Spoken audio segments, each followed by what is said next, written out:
Saya akan cerita sedikit tentang tradisi hujjah.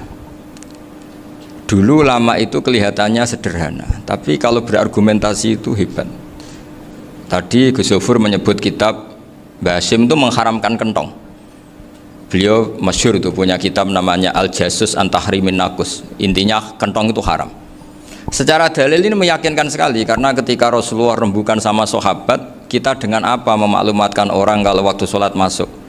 Ada sahabat yang usul pakai kentong, dzakalin nasoro, itu Nasrani.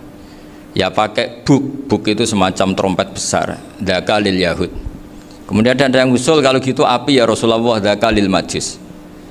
Sehingga dari hadis itu Mbah Hasyim berpikir kentong itu haram. Tapi Mbah Fakih Mas Kumambang itu mengkritik Mbah Hasyim dengan ngarang kitab Hazur Ru'us an Tahrimin Nakus. Jadi beliau komentari kitab itu sambil geleng-geleng kepala. Kitab kok keliru nih nganti ngono. Itu jadi cara pikirannya siapa Ki Fakih. Kentong di Indonesia itu kanggo wedhus dicolong gitu. Pos kampling gitu. Kalau ada banjiran ya kentong, ada maling ya kentong. Jadi nggak ada persamaan sama sekali dengan kentong yang milik orang apa? Nasrani. Sehingga di pondok saya itu ada kentong tapi jelek sekali. Karena itu satu-satunya cara supaya beda dengan kentong yang di gereja. Kalau elek kan mirip kentong di pos kampling. Itu ya agak-agak ilmiah sedikit. Dulu ceritanya Gus Zofur itu saya teruskan. Itu singkat cerita, itu kalau yang di kejadian di Termas itu Mbah Dimyati sudah nyuruh semua kentong disembunyikan karena mau ada Mbah Hasyim. Cerita itu mukarrar di Kiai Fakih sama di Kiai Dimyati Termas. Setelah kentong dikumpulkan semua, Mbah Hasyim datang, seneng, ngiranya Syekh Dimyati ini sependapat dengan beliau, yaitu sama-sama nggak ada kentong. Tapi setelah itu ada santri yang matur, Mbah Dim pun beres kentong pun kula delikno sedanten. Itu di depan Mbah Hasyim. Jadi GR-nya Mbah Hasyim bahwa Mbah Dim itu sependapat akhirnya hilang. Ternyata ini akal-akalan toh gitu. Karena santrinya matur, Mbah Dim pun beres sedanten kentong beduk sudah disingkirkan. Itu di depan Mbah Hasyim. Saking lugunya santri, nah saking ikhlasnya agak ngerti mahalus syahid ini adalah Mbah Hasyim. Saya mau teruskan cerita Gus Zofur. Dulu ini cerita dulu Mbah Mun ngaji di Lirboyo, tapi Kiai Makhrus ngaji sama Kiai Khalil Harun. Kiai Khalil Harun itu adik juga sekaligus muridnya Mbah Umar Harun. Mbah Umar Harun itu generasi kedua setelah Mbah Ghazali. Beliau menantunya Mbah Ghazali, tapi ya sudah ponaan. Sehingga tradisi ini penting karena saya berkali-kali bilang di mana-mana. Status orang tua dan mbah itu adalah terserah anak cucunya. Bukan terserah mbahnya, tapi terserah anak cucunya. Saya tidak akan bosan mengingatkan ini. Saya pernah di makamnya Nabi Yakub, itu ya dikemuli bendera Israel. Di makamnya Nabi Dawud. Nabi Ibrahim juga dekat sinagog. Sehingga Quran membela Nabi Ibrahim disebut maka anak Ibrahimu Yahudiyya wala Nasraniyya, karena ketika beliau berposisi di Israel, kemudian penguasanya adalah Yahudi, bisa saja makam ini ditulisi dan distatuskan ala Yahudi. Ya seperti Nabi Yakub. Nabi Yakub itu nabi yang kita yakin, tentu berkeyakinan beliau orang baik, orang muslim, orang mukmin, tapi karena di desain mereka ya dikemuli bendera Israel dan disebut Abul Yahud. Karena kita tahu nama lain dari anaknya Nabi Yakub adalah Yahuda bin Yakub bin Ishak bin Ibrahim. Sehingga perasaannya orang Yahudi menjadi Yahudi itu yang ngikuti mbah-mbahnya. Nah khawatir saya ketika buyut-buyut kita kaya. Buyut saya itu orang kaya dulu, namanya Badur Rahman. Itu kaya sekali, tanahnya banyak. Dulu cerita Mbah Hasyim ya kaya sekali. Mbah Maksum juga kaya, Mbah Abdul Aziz juga kaya. Karena dulu itu inginnya kiai itu yuk ketok sugih lah, gak ngel-ngelo santri. Tapi nanti kalau cucu-cucunya sudah tidak alim, itu tidak dianggap punya tanah itu karena untuk fasilitas santri. Aku tak kedonyan, mbah-mbahku ya kedonyan. Buktinya tanah yombo. Gitu. Karena dia akan menafsiri sesuai cara berpikir. Makanya sanad keilmuan yang diceritakan Gus Zofur itu harus diulang-ulang. Kalau nggak diulang-ulang, maka kita akan berpikir sendiri untuk menafsirkan Masyayikhon al-Kiram atau Ajdadan al-Kiram. Nah, ini yang bahaya, yang sering Quran mengingatkan. Jadi ada status yang disematkan oleh anak cucu kayak orang Yahuda tadi, Yahuda bin Yakub bin Ishak bin Ibrahim itu menstatuskan mbah-mbahnya yang bernama Ibrahim itu Yahudi. Sampai Quran sendiri yang bela makana Ibrahimu Yahudiyya wala Nasraniyya. Karena secara geografis sekarang Ibrahim di Israel dan otoritas itu juga milik mereka, sehingga mereka bisa masang-masang atribut yang menunjukkan kalau itu Yahudi. Beberapa al-alim al-alamah yang minnah itu sudah wafat dan kadang-kadang dzurriyyahnya itu tidak kita.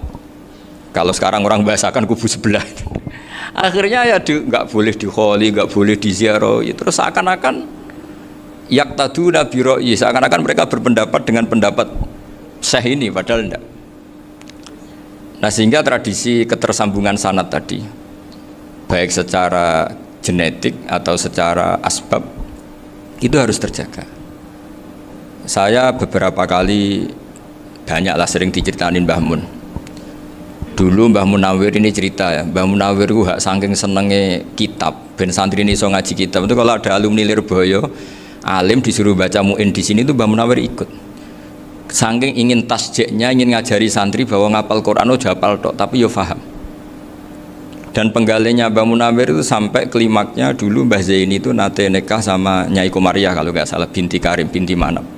Punya putra Gus Habib, Gus Toha yang diantara putrinya dinikahi Gus Rozin ini. Terus akhirnya kesampaian juga ketika Mbah Munawir punya mantu alim alama namanya Mbah Ali Maksum, angsal Nyai Hasyimah.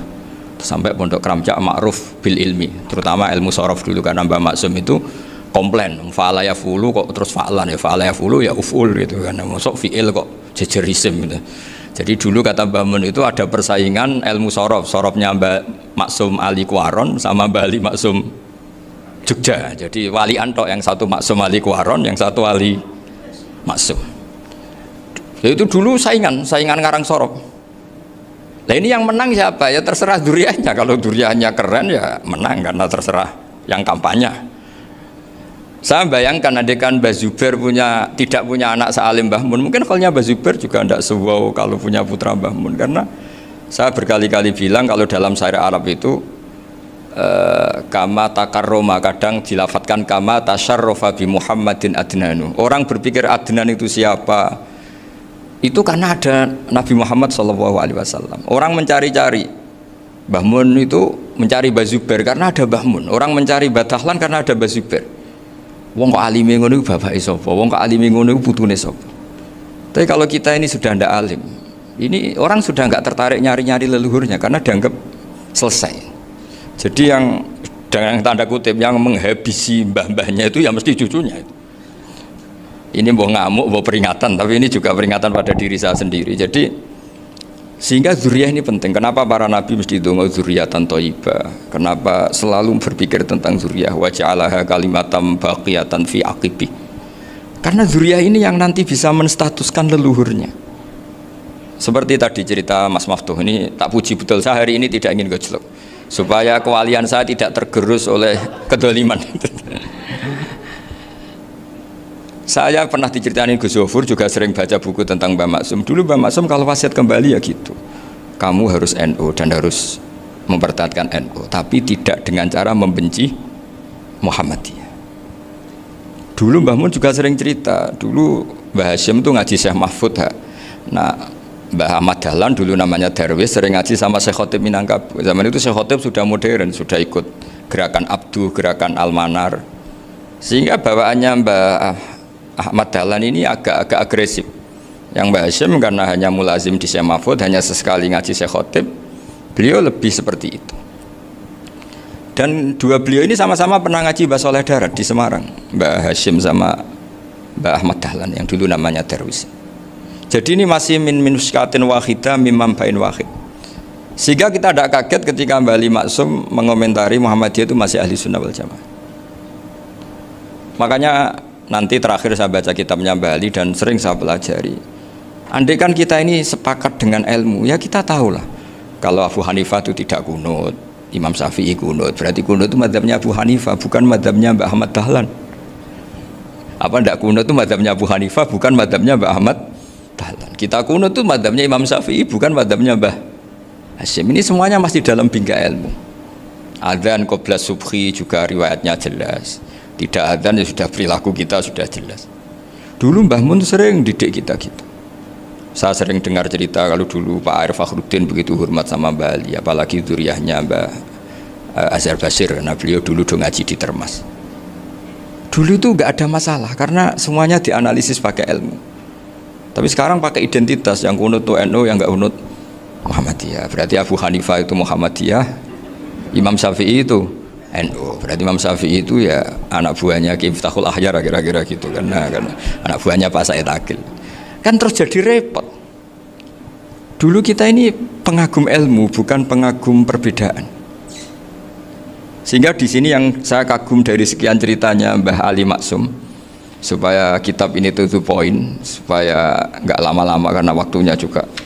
Nanti kalau kemalaman ini kena semprit ini sudah. Ini diantara yang diceritakan Bali itu unik.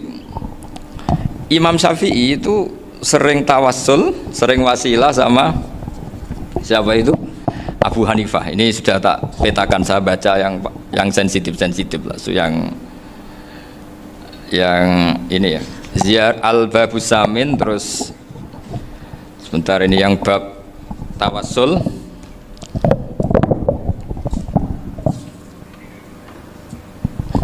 Ini di sini halaman 90, mungkin santri-santri kerap ya bisa ngecek lagi di kitab Hujatul Ahli Sunnah. Ketika cerita tawassul, di antara yang diceritakan Bali Maksum adalah perilaku ya, bukan sekedar statement tapi apa? Perilakunya Imam Syafi'i atau ahwalnya kalau bahasa halusnya, yang selalu ke makamnya Abu Hanifah untuk tawassul. Padahal Imam Syafi'i itu orang yang secara ilmu sering kritik Abu Hanifah.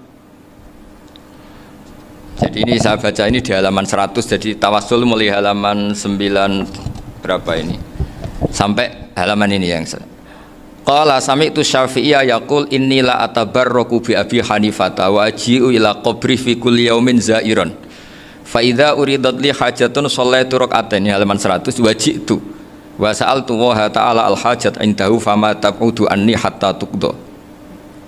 Kanal Imam Syafi'i ayyama huwa bi Baghdad yatawassalu bil Imam Abi Hanifah yaji'u ila dorihi fayusallimu alaihi wa yatawassalu ila Allah bihi fi qada'i hajati. Terus wa yatawassalu Imam Ahmad bi Imamin Syafi'i.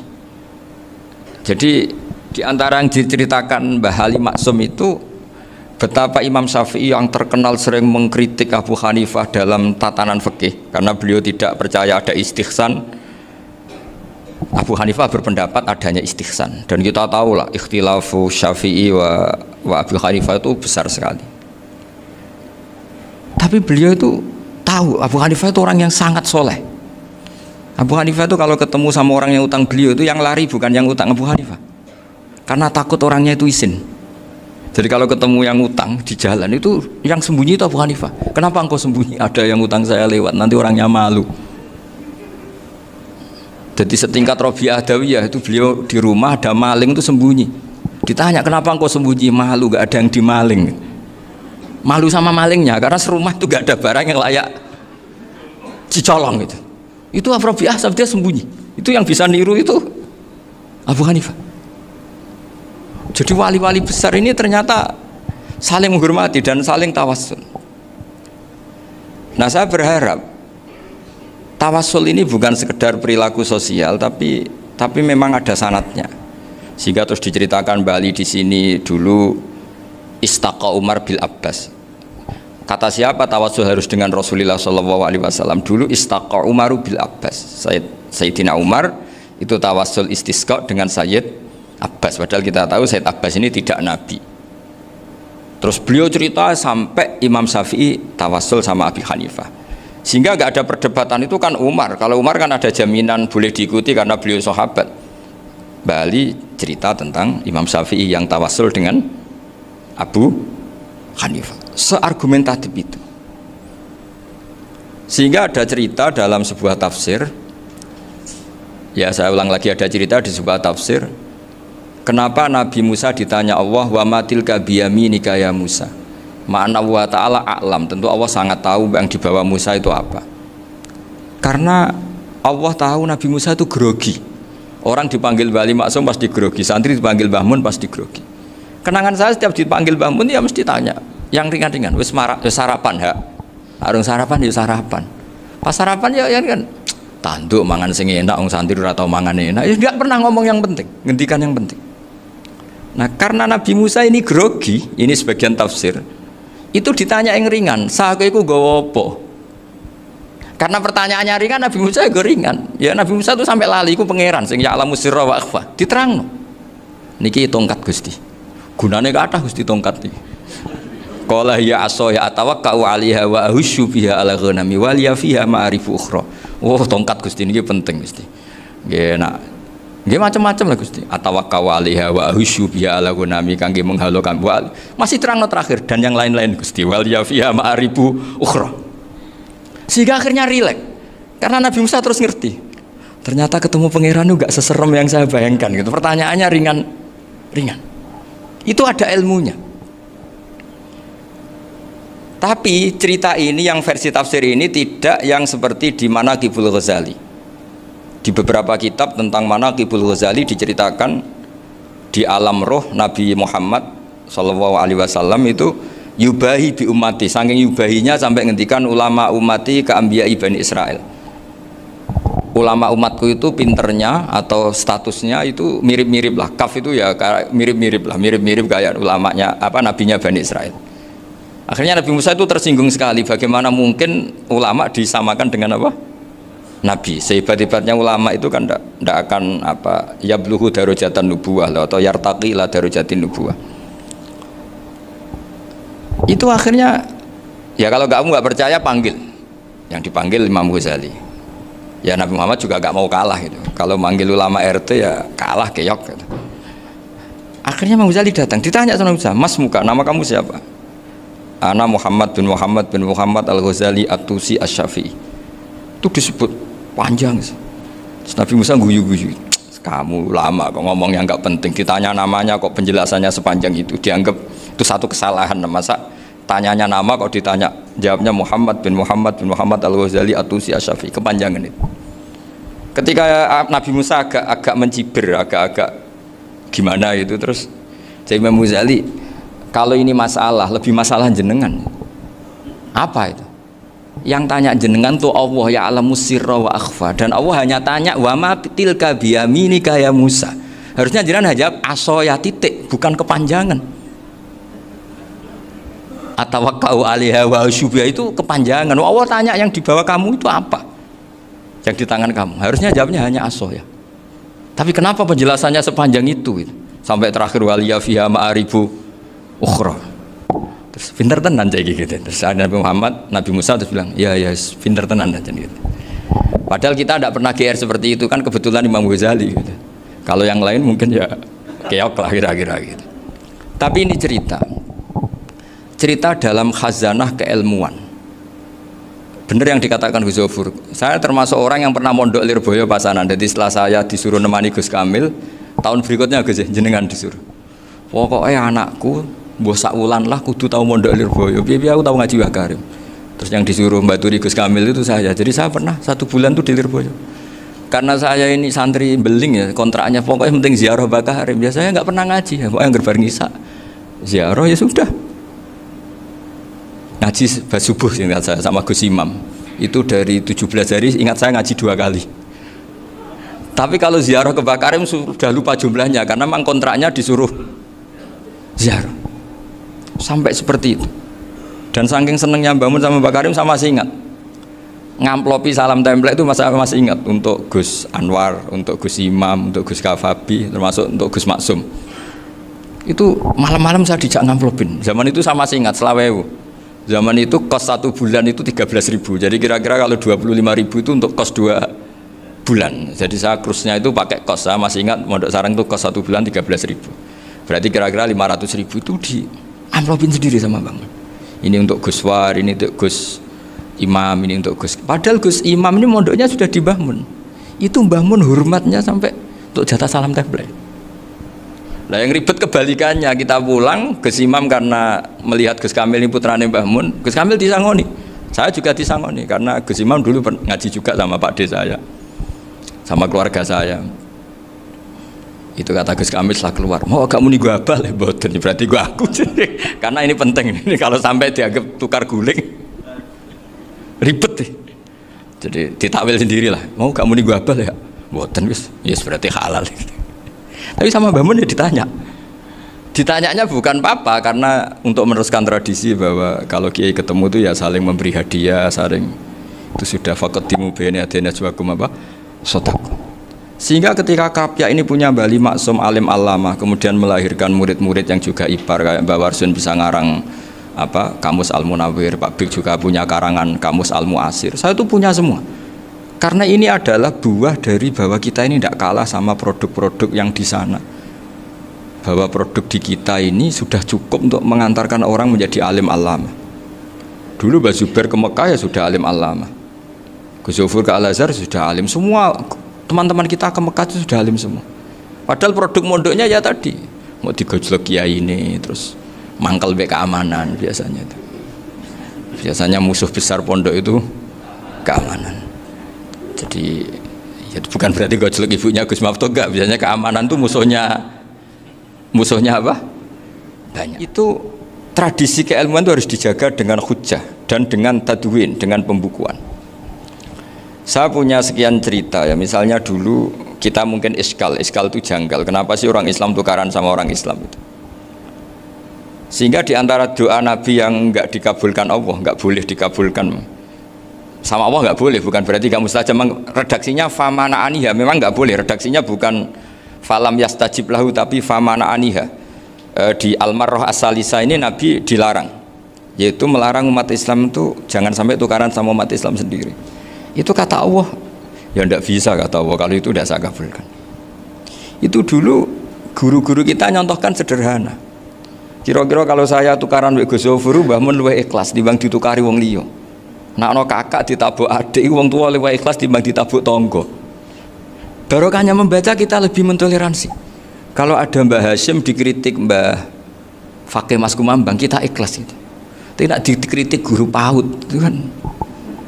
Atau dikritik orang-orang yang nggak bisa ngaji.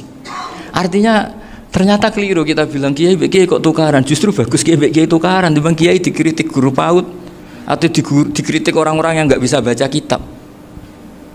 Akhirnya barokahnya baca kita menjadi tahu.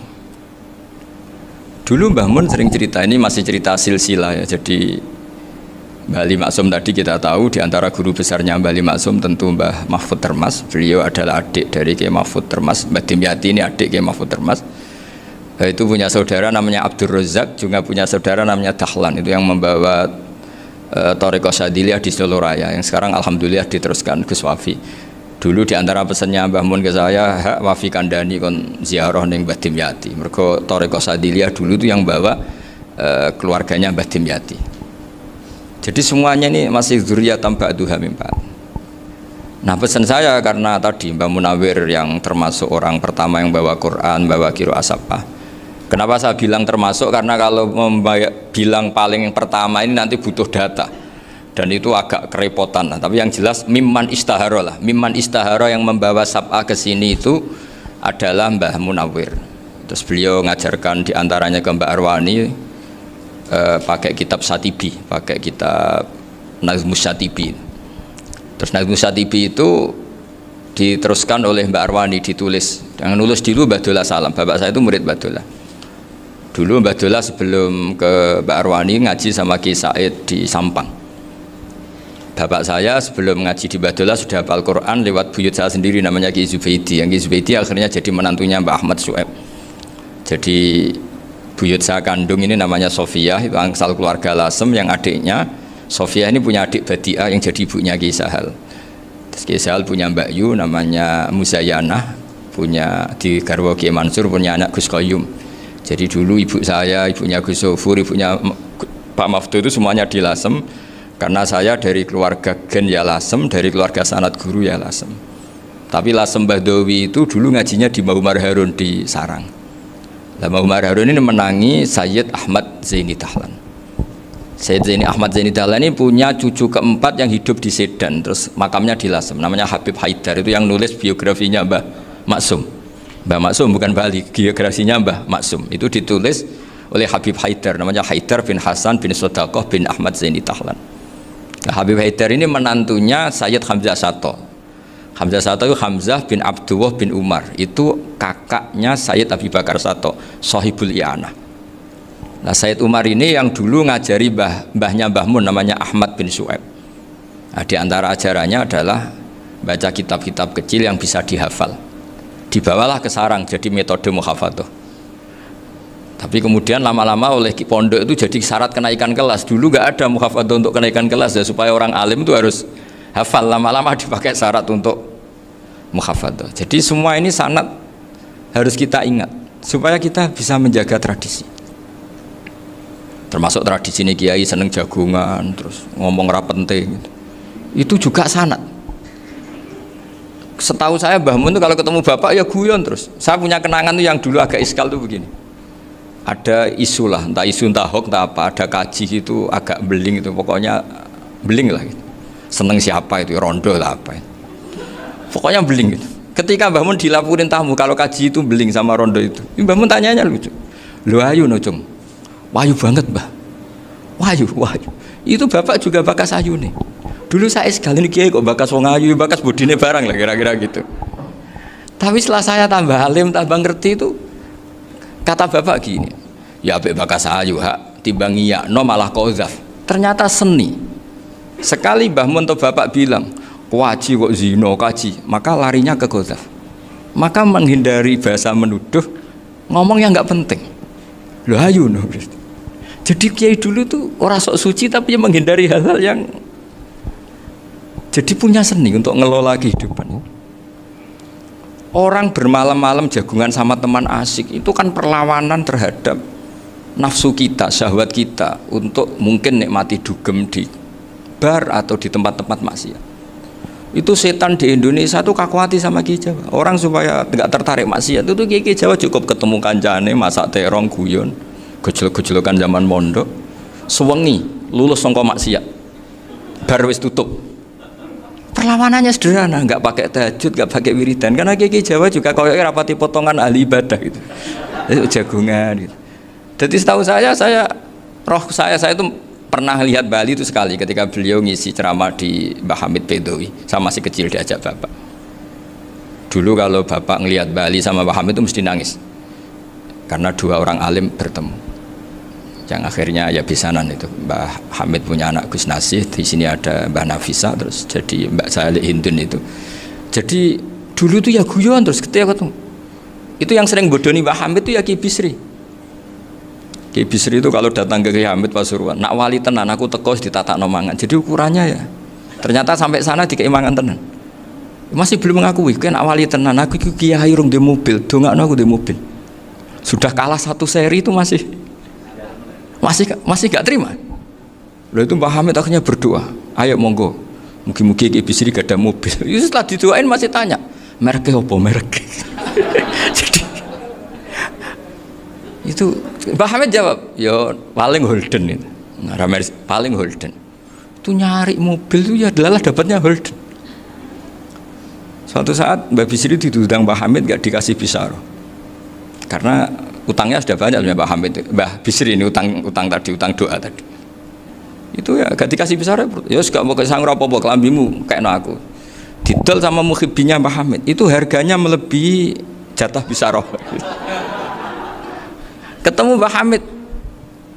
Kang, susu Kang, mergo. Jadi dulu itu rileks, makanya ini yang diceritakan ke Zofur. Sebetulnya kalau kiai-kiai itu bersanad itu ya rileks, hidupnya itu rileks. Karena rileks ini perlawanan terhadap kemungkaran. Saya dulu musyawarah sering sama Gus Zofur usul fikih. Itu jelas di antara yang ditulis Lubil Usul itu. Ya kita tahu tadi misalnya sanad usul fikih, Mbah Ber itu sangat al-usuli Kiai Zubair Dahlan, abahnya Mbah Mun. Punya murid di antaranya Kiai Sahal. Kiai Sahal punya karangan Thariqatul Husul fi Syarhi Lubil Usul. Itu Thariqatul Husul itu beliau ngendikan dalam mukaddimah bahwa saya bisa mensarah ini berdasar ngaji maknani sama Mbah Zubair. Terus beliau mengutip sarah itu dari kitab Nailul Ma'mul. Beliau ngendikan binus khotin khotiyah ghairi matbu'ah. Dan itu ditemukan di Kiai Mansur di Lasem, karena Kiai Mansur iparnya Mbah Sahal. Mansur bin Khalil itu diantara katibnya Syekh mahfud. Jadi semuanya ini sambung. Mbah Ber saking ahli usul fikihnya, kalau ngajar usul fikih itu kalau guyon takriran saya ini lebih memahamkan ketimbang Sarah. Ya sudah, terus Mbah Zubair Kiai Fakih, terus Syekh Mahfud. Di sini Syekh Mahfud termasuk orang yang dekat Mbah Munawir, sampai putrane Mbah Mahfud namanya Gus Muhammad dibawa Mbah Munawir, kemudian mondok di Termas diantaranya, terus dinikah jadi menantunya kalau nggak salah Haji Taslim di Betengan, kemudian sekarang duriannya Mbah Mahfud di Betengan. Ini nggak boleh hilang secara seperti itu. Diantara di usul fikih diterangkan, ketika diantara 5 hukum itu ada yang bernama mubah. Mubah itu boleh dilakukan, boleh ditinggalkan, dan kalau dilakukan ya tidak berpahala, tidak disiksa. Itu ada ulama yang protes nggak bisa seperti itu. Itsma min mubahin ila wa tahaqqaqu bihi tarku haramimma fa'il zamu minas sukun tarkul qatli wa minas sukut tarkul qadaf. Nggak bisa, mubah itu nggak ada. Kalau kiai jagungan semalaman itu Allah ngitungnya itu hada taroka dugem, wahada taroka delok dangdut, wahada taroka kada wakada. Oh, itu luar biasa. Dan kita ngikuti yang seperti itu saja. Gak usah tahajud, gak usah witir telulas kaya ora kuat timbang gremeng wis. Sewengi jagungan, setan ngenteni kita tergoda maksiat, ternyata maksiatnya sampai tutup, kiainya masih apa? Jagungan. Jadi jagungan saja ada ilmunya bahwa itu perlawanan terhadap tarkul ma'asi. Sehingga bagaimana Anda katakan mubah ini mubah, toh gunanya adalah tarkul haram. Meskipun efek mubah juga bisa tarkul wajib, wae bojo blonjo turu. Karena wae ngurmati ibuke turu. Itu halal wajib. Jadi mubah itu resikonya ya bisa tarkul wajib, bisa tarkul haram. Sehingga kalau sanad ini terjaga secara baik, secara kultur, saya sering juga jagungan sama Gus Yofur itu mesti tak niati gitu. Jagungan wong alim itu ibadah, dan menikmati ibadah adalah dabul auliya wa dabul ulama. Kata Imam Ghazali, pada akhirnya waqud buhadatin al istilzat bil mubahat. Kata Imam Ghazali, pada akhirnya qutbu hadatin, madaru hadatin, pokok dari agama ini adalah melawan kemaksiatan dengan kita menikmati al-istidzat bimubah. Kita menikmati sesuatu yang dibolehkan Allah Subhanahu wa taala. Dan seperti ini itu bisa qasmu dhuhri syaitan, bisa menghancurkan punggungnya setan. Karena kalau melawan setan dengan ibadah ini kadang kita capek selain isra potongan. Tapi nak kangkang ning komplek H gitu jagungan mbek kancane, ngenang melarate, mbok ngenang ra sekolah, ra munggah kenangan. Sing ra munggah diarani istiqomah. Gitu kan. Diarani tulus zaman, kok sing munggah dianggap kesusu. Saya ini punya pondok Quran, kalau ada yang hafal 3 tahun mesti digojol kancane. Gak apik kesusu itu. Kesusu itu mesti tidak barokah karena tergesa-gesa apa? Hatam. Sehingga yang enggak hatam-hatam itu kayak partai mayoritas. Ini yang partai tulis zaman katanya. Ahli sabri katanya. Akhirnya di pondok gara-gara itu mau guyon, tapi enggak ada stigma sih yang enggak naik. Di Pondok Sarang itu saya punya temen itu banyak yang sekelas dengan saya, sekelas sama Gus Kamil, akhirnya sekelas dengan Gus Sofur. Padahal saya ini kakak kelas. Saya temannya Gus Kamil, temannya Gus Sofur. Ini anak ini nggak pernah naik, itu nggak dinyek, nggak dicibir di pondok. Karena guyonan tadi, guyonan bahwa ini bagian dari bentuk apa? Istiqomah. Nanti yang goblok juga tenang. Karena kiainya cerita, kadang santri goblok ya barokah. Di sini pondok akeh santri ora tau sinau ning omah dadi kiai gede. Selalu kiainya tuh cerita seperti itu. Akhirnya sing goblok ya bangga dengan kegoblokannya. Iya, jadi kiai itu orang yang meskipun guyon ini barokahnya Masya Allah. Dan setahu saya kiai-kiai alim itu ya senengannya guyon, karena tadi guyon itu luar biasa. Bapak saya itu kalau pesan sama saya itu enak ngaji is guyon nice. Wong ning omah mikir utang, mikir wedi bojo macam-macam kok ngaji mbok jak nangis pisan, nangis ping pindho gitu. Sudah jak guyon ae. Paling gak lali. Gitu. Dan beliau punya dalil kul bi fadlillah bi rahmati fa bidzalika falyafrah. Jadi jangan sampai orang ini farah bil maksiat, jangan sampai orang itu. Dan ini yang saya kenang dari sekian cerita murid Bali. Mbah Ali Maksum ya senengane guyon. Gojol-gojolkan mbek santri guyon. Ini saya maklumatkan ke semua santri beliau bahwa ini bukan sekedar guyon, tapi al-istilzat bil mubahat. Ini adalah perlawanan terhadap setan, karena banyak orang bisa senang tuh kalau nunggu maksiat. Ini bisa senang dengan sesuatu yang tidak maksiat. Itu kayak apa hebatnya? Makanya Nabi itu kalau ketemu sahabat ya sering ngendikan yang ringan-ringan. Ya Umar ma'afalan duher jong mana piye ije. Kalau ketemu anak kecil ya. Nanti ketemu yang tua-tua yang sudah nggak bisa mikir ya cerita-cerita saya mohon sekali murid-murid kerap ya. Jangan hanya ngaji fikih. Kalau hanya ngaji fikih itu posisi Abu Hanifah itu seakan-akan nyun sewu orang yang sangat tidak ahli hadis. Karena beliau di situ kelihatan kalah sekali dengan Imam Syafi'i. Apalagi di perdebatannya Muhammad bin Hasan Asy-Syaibani dengan Imam Syafi'i itu kelihatan sekali betapa Abu Hanifah itu orang yang nyun sewu ditinggalkan dalam ilmu hadis. Sampai beliau hanya dapat gelar min ulama ahli ra'yi, termasuk ulama yang kuat logikanya. Juga harus baca kitab-kitab seperti ini. Ternyata di balik Imam Syafi'i mukhalif pada beliau di bab-bab fikih, perilakunya sangat hormat. Sampai beliau tuh kalau tawassul ke kuburannya Abu Hanifah. Dan beliau ngendikan an-nasu fil fiqhi iyalun ala Abu Hanifah. Semua orang yang ahli fikih itu masih anak buahnya Abu Hanifah. Saya berkali-kali cerita, mazhab Syafi'i itu alatut tadhir hanya dua, yaitu al-ma' wa turab. Abu Hanifah nambahi wanar. Alasannya Abu Hanifah orang mukmin yang dosanya banyak itu dibakar di neraka, dan alasannya Allah litadhirihim, untuk mensucikan mereka. Sehingga pikirannya Abu Hanifah an-nar itu min alatit tadhir. Apa yang terjadi ketika bata itu batu bata yang dibakar, di situ campur teletong, campur apa-apa, itu kalau sudah mazhab Abu Hanifah selesai, sudah suci, karena sudah ngelewatin pembakaran. Meskipun kita tidak akan kalau kehilangan air terus wudhu dengan api, bisa bunyak semua itu. Tapi apapun itu menjadi solusi. Sehingga saya punya kitab namanya Ikhtilafu Malik, Ikhtilafu Malik wa Abu Hanifah atau Ikhtilafu Syafi'i ma Abu Hanifah. Itu kelihatan sekali kalau Abu Hanifah itu nyuruh saya posisinya kalah, karena yang ngarang orang-orang Syafi'i. Tapi kalau melihat kitab-kitab kewalian, misalnya di kitab Mizan Kubro ini juga sering disebut kisah itu Mbak Ali Maksum tentang Imam Sa'roni. Berkali-kali beliau mengutip Mizan Kubro. Itu Abu Hanifah adalah orang yang sangat mukasyafah. Artinya ketika Nabi cerita air wudhu itu menjatuhkan dosa, tidak ada air wudhu yang jatuh ke kamu kecuali saat itu juga dosa kamu jatuh. Itu beliau datang ke Madharota Kufah. Kemudian beliau bilang sama si orang tua tadi, tub anizina. Orangnya terus bilang atubu minazina. Ada lagi pemuda datang dibilangin tub an ukuki walideka, terus bilang tub tu an ukuki walidayya. Sampai yang terakhir ada tub an sima ya alatilahwi atau an sama ya alatilahwi, terus tub tu an sama ya. Ketika orang itu ditanya, kenapa engkau begitu tahu dosanya apa? Saya tahu air wudhu ini menjatuhkan apa. Jadi kira-kira kalau zina mungkin ya batang babi lah. Kalau hanya sekedar melihat mbak-mbak mungkin ya curut atau tikus lah kira-kira gitu. Nah dulu dulu ya mungkin ya tikus cilik gitu. Nah dulu suwi ya tikus werok itu atau apalah. Pokoknya beliau itu tahu. Tapi anehnya Abu Hanifah apa? Setelah itu dia nangis minta mukasafahnya ditutup. Ya Allah, saya ini mukasafah kok malah menjadi tahu sawatil mukmin. Padahal aturan syariat jenengan man satara musliman satarahu, bahwa enggak baik melihat jeleknya orang mukmin. Minta ditutup. Makanya saya ini bangga ada mukasafah. Makom yang kita sampai sekarang tuh makom setelah Abu Hanifah mukasafah. Jadi Abu Hanifah repot-repot mukasafah, minta makomnya ditutup, tidak menjadi mukasafah. Dan alhamdulillah kita sudah tidak mukasafah sebelum minta ditutup. Jadi kita ini keren.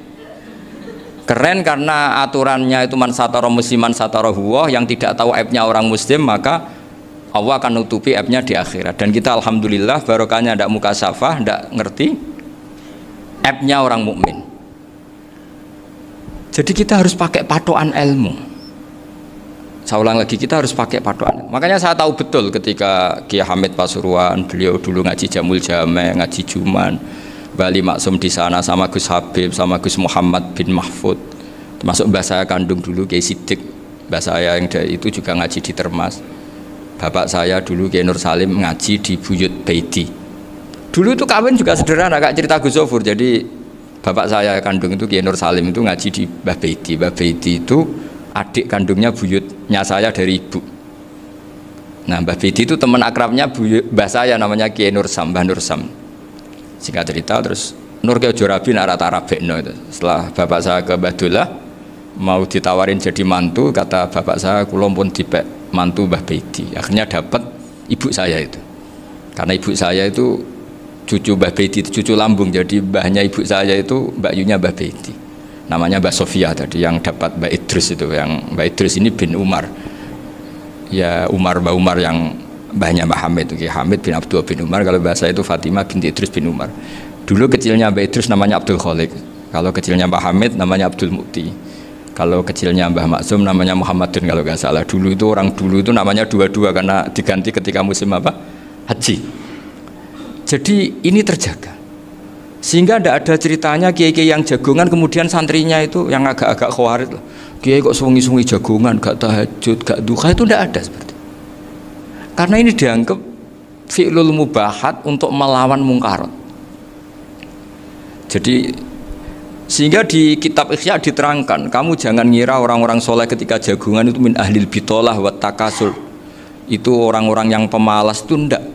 Tapi mereka bisa mengasyiki Allah, bahwa dalam jagungan ketemu teman ya asik, gejul-gejulkan sama Pak Maftuh ya asik. Dan keasikan ini bentuk perlawanan terhadap keasikan harus dengan maksiat. Itu kayak apa kalau kita ngaji sampai seperti itu? Termasuk tadi yang diceritakan Pak Maftuh kitab Hunyah. Semoga beliau cerita juga pernah belajar. Saya pernah belajar kitab Hunyah khatam. Itu diantara yang diceritakan Syabdul Qadir Al-Jilani tadi, kata beliau Al-Jilani dipakai Jim Al-Jilani. Ini agak beda dengan kita. Mbah Zubair itu punya kitab namanya Al-Qolaid Al-Uluyah. Beliau menfatwakan nama-nama ajam itu kamu bebas. Ajamiyun fasna bihi masyita. Sehingga kita kalau punya kiai harus mau qolal ustukhri, sehingga tak mau qolal istukhri. Tirmidzi juga nasibnya sama. Qolat rawahut Tirmidziyu, sehingga tak rawahut Turmudziyu. Yang satu rawahut Tarmidziyu. Ya karena kita keluarganya Tarmidzi apa enggak gitu. Makanya kata Mbah Mun sama masih ingat. Kata cerita Gus Zofur tadi, adabnya Gus Zofur itu cerita tentang keluarga ibunya. Padahal keluarga ibunya juga orang-orang soleh yang luar biasa. Itu kata Mbah Mun, kowe roh jenenge Imam Bukhari tahu ya. Jenenge sapa? Saya nyebut Muhammad bin Ismail bin Ibrahim bin Muhirah bin Bardasbah. Lah iya Bardasbah mbok waca Bardisbah yo. Lah cara kene mbok Parmin mbok Parlan. Jadi Bardisbah mbok Bardasbah iku cara kene yo Parmin mbok. Iku rak Mbah Fadl Senori, dadi kabeh diwaca Arab. Jenenge Mbah Umar Harun. Dhisik yo wong sarang, Mbah Harun, Mbah Kirun yo ora roh, wong dhisik yo wong kuno. Jadi kalau versi Mbah Fadl, termasuk yang pertama bikin nasab Mbah Maksum itu tulisannya Mbah Fadl yang dikutip Habib Haidar tadi. Ya saya seperti Gus Zofur juga mencari-cari hubungan ulama-ulama di Jawa. Itu Mbah Mun itu kalau bicara ya mbahku harus jenis Kiai Serut. Kalau ditulisannya Mbah Fadl itu Syaraf. Jadi Mbah Fadl itu fanatik orang-orang alim itu ditulis Arab. Kalau Mbah Mun itu Jawa. Dulu itu ada wali seto di daerah saya. Dulu orang ya janggal, ternyata ada sato itu kesamaan di Arabnya itu sato. Sehingga kiai-kiai itu ada fanatik Tirmidzi, Turmudi, Tarmidzi, Jilani, Jailani karena ajamiyun fasna bihi masyita. Jadi kalau nama-nama ajam semongko lah baca sekenanya, sementing cuma mungkin tahqiqnya benar Pak Maftuh tadi, memang di Mu'jamul Buldan itu Al-Jilani bikasri jim, ya sudah kita baca Al-Jilani. Sebab itu kayak Pondok Pelosok Lirboyo itu menurut saya bagus, orang itu maknani betul sama gurunya. Kalau sarang enggak. Kalau Pondok Lirboyo, pondok yang tadi ternyata keluarga Mbah Munawir sini pernah bisanan, yaitu Mbah Zaini pernah nikah sama Nyai Komariah ya kalau nggak salah, punya putra Gus Habib ya, Pak Toha dan sebagainya. Itu betapa hubungan pondok Quran sama pondok kitab dulu itu nggak pernah terputus. Bapak saya selapal Quran itu dulu ngaji Mbah Zubair. Jadi bapak saya sering ngutip mu'en apa, padahal bapak saya itu terkenal tuh, beliau cita-citanya itu saya ingin hafal Quran kayak hafal Fatihah. Beliau itu sampai 10-nya sekali. Karena beliau inginnya hafal Quran kayak hafal Fatihah. Termasuk murid terbaiknya Mbah Dullah bapak saya. Itu ya ngaji kitab. Sehingga kata Mbah Mun, jadi Mbah Munawir de mantu Bali Maksum, itu ya sudah dipenggali. Sudah dipenggali dituruti pangeran. Lahirlah seorang Bali Maksum yang membawa. Jadi dulu itu ya Gus Muhammad yang ngaji di Termas, nanti Mbak Arwani sebelum ngaji di sini ngaji di Tebu Ireng. Sehingga Mbak Arwani bisa ngarang kitab. Beliau ngarang kitab tentang Sab'ah, Faidul Barokat namanya. Ya nulisnya ya fasih ya. Saya punya tulisan tangannya Mbak Arwani itu banyak. Saya juga punya tulisan tangannya Mbah Hasyim Asy'ari ketika nyurati buyut saya yang di Damaran itu pakai bahasa Arab. Jadi dulu itu Mbah Ali Maksum juga sama, surat-suratannya dulu sama tokoh-tokoh Muhammadiyah ya bahasa Arab. Nah ini harus kita dengar dari abna, dari bahwa Mbah Maksum kemarin yang diceritakan Gus Zafur di Khol Mbah Maksum, kue kudu belo NU, kudu tetap NU, tapi bukan dengan cara membenci Muhammadiyah. Tadi Pak Maftuh menguatkan sanad itu dari Pak Atabik bahwa Muhammadiyah termasuk ahli sunnah wal jamaah karena sama-sama tidak sabus sahabat, sama-sama ikromus sahabat dan sama-sama bermadhab. Nah soal akhirnya ada beberapa yang serapati seneng ngaji ini yang agak ribet. Tapi kamu tidak usah ngeritik Muhammadiyah agak seneng ngaji, kayaknya juga sama kita nggak seneng ngaji juga banyak itu. Jadi kalau ngeritiknya masalah itu kan kita ya agak-agak sama. Ya jadi ternyata di sini terus ini yang terakhir supaya nggak lama-lama. Bali juga punya sisi keras sekali. Jadi dalam hal-hal yang khas ini di halaman 87 itu keras sekali. Beliau ngendikan wahal bi jununun hatta usdira amri lil mu'minin alla yazuru rasulahum. Jadi ketika saya tadi sudah bilang bahwa beliau sering muji Ibnu Taimiyah dalam banyak hal, tapi dalam banyak hal juga beliau mengkritik Ibnu Taimiyah ketika menafsirkan la tusaddur rihal illa ila salasati masajid. Kemudian Ibnu Taimiyah tidak mentasrekkan, tidak mensunatkan ziarah kubur Rasulullah sallallahu alaihi wasallam. Beliau mengkritik. Dan cara mengkritik adalah ngendikan ulaikal ladzina yuriduna ayyahulu bainahu sallallahu alaihi wasallam wa baina ummatihi fi nakhiyatin. Itu adalah orang-orang yang ingin membuat batas antara Nabi dan umatnya. Saya termasuk terinspirasi makalah Bali ini adalah bagaimana Anda mengkafirkan orang Islam berdasar qala Rasulullah sallallahu alaihi wasallam.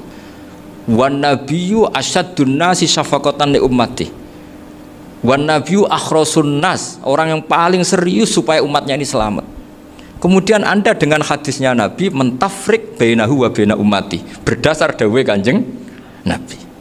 Itu cek mentalani. Makanya saya itu enggak pernah keras di bab ini. Misalnya nyuruh saya ada santri sarang yang nakal, itu saya tidak berani komentar karena saya tahu Mbah Mun itu sangat mencintai santrinya meskipun yang nakal. Saya melihat sendiri bukan jari ada santri yang cara pelaturan pondok itu diboyong karena nakal. Itu Mbah Mun ngendikan begini, ya cung yo ke diboyong itu cara aturan pondok. Nah aturannya pangeran ngger kowe tobat dadi wong apik ya dadi wong saleh. Ya kowe kudu tetep sering rene, kowe tetep santri kudu nyo akhirat. Soal pondok ya ben ana aturan, ben pancen kowe nakal nemen ya diboyong, tapi kita tetep wong apik. Jadi karena kita tidak mungkin mentafrik bainahu wa baina talamidhi. Kita tidak mungkin mentafrik baina nabi wa baina ummati karena nabi adalah apa? Asyaddun nasi syafaqatan li ummati. Sampai saking sayangnya nabi itu ngendikan syafaati li ahlil kabair min ummati. Lho koyo apa baiknya nabi? Ora melok nakal, ora melok maksiat, tapi melok nanggung swargane. Iku waktu gali sampean wis kowe utang gak apa-apa, bangkrut gak apa-apa, sing nyaur bapak. Gua sampean ngono top tenan. Anake yo ngawur tenan maksudnya itu, tapi top tenan. Lah nabi ku umate sing dosa iku umate, nabi sing nyuwun sewu, cara Jawane sing kangelan nyafaati.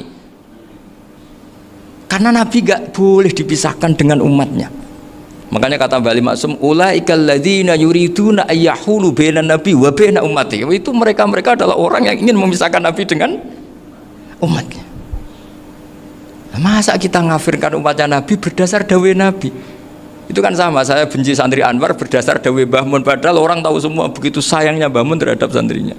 Sama juga kamu benci santrinya Bali Maksum berdasar dawai Bali, padahal beliau sangat mencintai santrinya. Nah kultur-kultur seperti ini tidak boleh hilang. Kita punya sanad, punya guru, punya keluarga yang sama. Jadi mbah-mbah saya itu orang Tuban, dekat sama posisi Ibrahim Asmorokonti tadi yang diceritakan. Jadi di kampung saya, kampungnya bapak saya itu ada makomnya Siti Syariah, itu mbak kandungnya Sunan Bonang. Dan bapak dulu sering ngajarin ziarah saya ke Mbak Asy'ari. Mbak Asy'ari itu bin Jumadil Kubro, berarti Mbak Asy'ari itu saudaranya Mbak Ibrahim Asmorokonti, gurunya Sunan Bonang. Jadi Sunan Bonang ke Tuban tuh karena disuruh ngaji sama Mbak Asy'ari, Mudin Asy'ari itu yang di Bejagung itu. Jadi ini semua sanatnya itu jelas, aturannya jelas. Kan Sunan Bonang bin Ampel bin Ibrahim Asmorokonti bin Jumadil Kubro lah, yang Mbak Asy'ari ini adiknya Ibrahim Asmorokonti, makamnya di Bejagung di Tuban. Dulu Sunan Bonang sebelum ngaji kemana-mana ngaji di Bejagung itu di Mbak Asari itu. Terus kemudian Sunan Bonang hidup di Lasem, di Pasujudan di Lasem. Makanya Lasem banyak orang alim karena ya dulu Sunan Bonang itu di antara aktivitasnya itu di Pasujudan di Lasem itu. Wafatnya kila di Bonang, kemudian mau dibawa orang Madura ke Madura, terus diambil Mbak Asari, pernah mbahnya karena muammar Mbak Asari, terus dimakamkan di Bonang. Jadi cara berpikir Mbah Ali ini menginspirasi saya. Kita tidak boleh mengkafirkan umatnya Nabi berdasar dawai Nabi. Karena apa? Itu yang tidak diinginkan Nabi. Nabi itu inginnya yang di luar itu masuk, bukan yang sudah di dalam dikeluarkan. Itu kata beliau, ulaikal ladzina yuriduna ayyahulu bainan nabi wa baina ummati. Orang-orang yang tidak mentasra' ziarah pada Nabi adalah orang-orang yang ingin memisahkan Nabi dengan. Dan begitu kias berikutnya, orang-orang yang sidik-sidik muni ini kafir, ini sudah enggak benar, ini la yurja khairuhu, itu orang-orang yang memisahkan. Dan lucunya berdasar dawai Nabi. Makanya semua kalau sampai ngaji Mizan Kubro, ini kitab yang sering dikutip Bali Maksum, ketika Nabi ngintikan laisa minna man ghasyana, laisa minna man latamal hudud wa syaqqal juyub bada'a bid'awal jahiliyah, laisa minna min tilkal khoslah. Semua ulama mentafsiri laisa minna fi tilkal khoslah, bahwa dalam hal itu Islam tidak bertanggung jawab. Masa menipu berdasar dibolehkan Islam, kan tidak mungkin. Semua perilaku yang salah disebut Nabi laisa minna fi tilkal khoslah, bukan laisa minna fayakunu huwa kafirun. Tidak ada satu ulama yang mengatakan laisa minna berarti orang ini kalau menipu sudah kafir. Ketika dosa ya sak dunya kafir kabeh. Siapa enggak pernah menipu?